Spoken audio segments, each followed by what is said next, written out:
नमस्कार।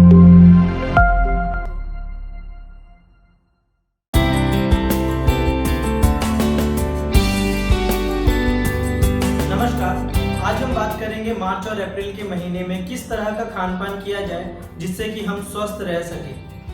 हमारे देश में हर 2-2 महीने में मौसम बदलते रहता है और इस बदलते मौसम के साथ हमें अपने खान पान के तरीकों में भी परिवर्तन या चेंज करते रहना चाहिए। आयुर्वेद में 6 तरह के मौसम या ऋतुओं के बारे में बताया गया है और हर एक ऋतु में या मौसम में कुछ विशेष तरह के खान पान का वर्णन है जिससे कि हमारा शरीर स्वस्थ बना रहे। अब हम बात करेंगे मार्च और अप्रैल के महीने में आने वाले मौसम की। उसका नाम है वसंत ऋतु। आयुर्वेद में मार्च और अप्रैल के महीने को वसंत ऋतु के तहत माना जाता है। वसंत ऋतु को सभी ऋतुओं के राजा के तौर पे माना जाता है। इस ऋतु में प्रकृति अपने आप को पूरी तरह से नया करना शुरू कर देती है।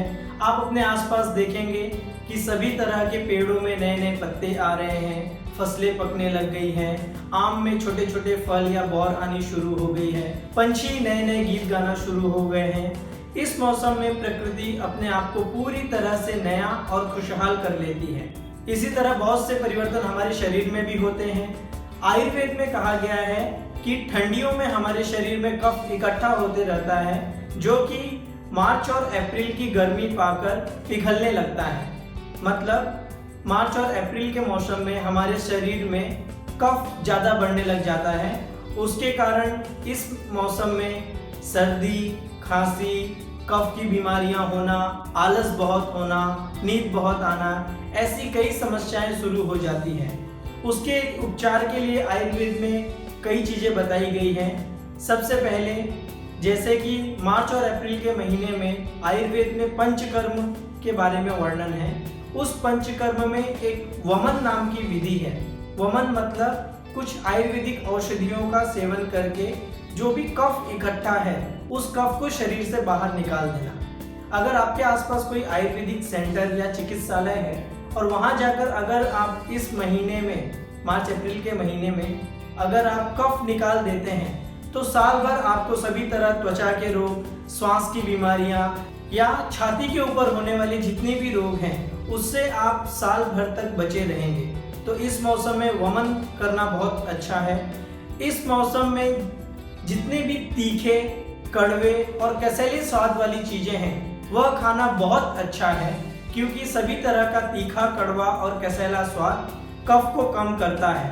मतलब आप अपने खाने में अगर गरम मसाले का प्रयोग मार्च और अप्रैल के महीने में करते हैं तो वो बहुत अच्छा है। मार्च और अप्रैल के मौसम में स्वस्थ रहने के लिए रोज 4 से 5 नीम की पत्तियां जरूर खानी चाहिए जिससे कि आपके शरीर में खून साफ होता रहे और कफ कंट्रोल में रहे। तो वसंत ऋतु में सभी तरह की कड़वी चीज़ें, मेथी, करेला, सौंठ, गरम मसाले, ये सभी बहुत अच्छी औषधियाँ कही गई हैं। इस मौसम में पानी गर्म करके पिया जाए तो स्वास्थ्य के लिए बहुत अच्छा माना गया है।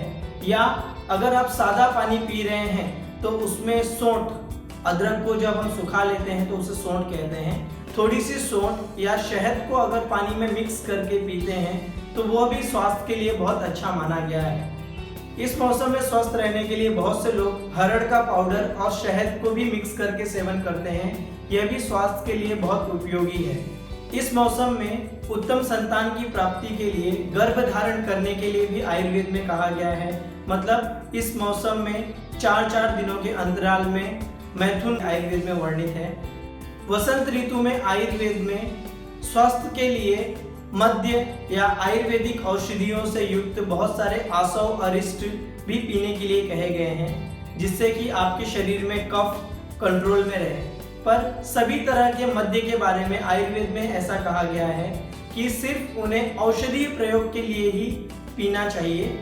बिना औषधि प्रयोग के या जरूरत से ज़्यादा मात्रा में वह विष के समान है। वसंत ऋतु में स्वास्थ्य के लिए उपटन करना, उपटन मतलब चने का आटा या जौ का आटा लेकर उसे शरीर पर घसना या सूखा तौलिया लेकर शरीर पर रगड़ना, यह बहुत अच्छा है।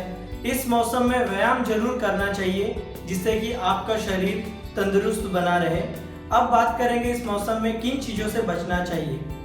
वसंत ऋतु में क्योंकि कफ हमारे शरीर में ज़्यादा बढ़ता है, इसलिए ऐसी चीज़ें जो हमारे शरीर में कफ बढ़ाती हैं उन्हें कम से कम सेवन करना चाहिए, जैसे कि दूध। वसंत ऋतु में दूध, दही या उड़द, तिल, गुड़, ये सब चीज़ें अच्छी नहीं हैं क्योंकि ये सभी की सभी हमारे शरीर में कफ बढ़ाती हैं। इस मौसम में दिन में नहीं सोना चाहिए क्योंकि दिन में सोने से और कफ बढ़ता है।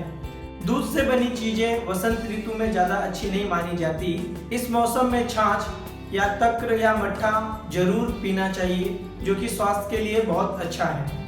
वसंत ऋतु दक्षिण भारत में कुछ समय जल्दी शुरू हो जाती है और उत्तर भारत में कुछ थोड़ा लेट शुरू होती है, पर इसे हम मार्च और अप्रैल के महीने के बीच में ही मान सकते हैं। तो वसंत ऋतु नएपन की और खुशहाली की ऋतु है, इसीलिए इस मौसम में होली का त्यौहार भी मनाया जाता है। होली रंगों का त्यौहार है। तो वसंत ऋतु में कही गई खान पान की जानकारी का पालन आप जरूर कीजिए और स्वस्थ रहिए। धन्यवाद।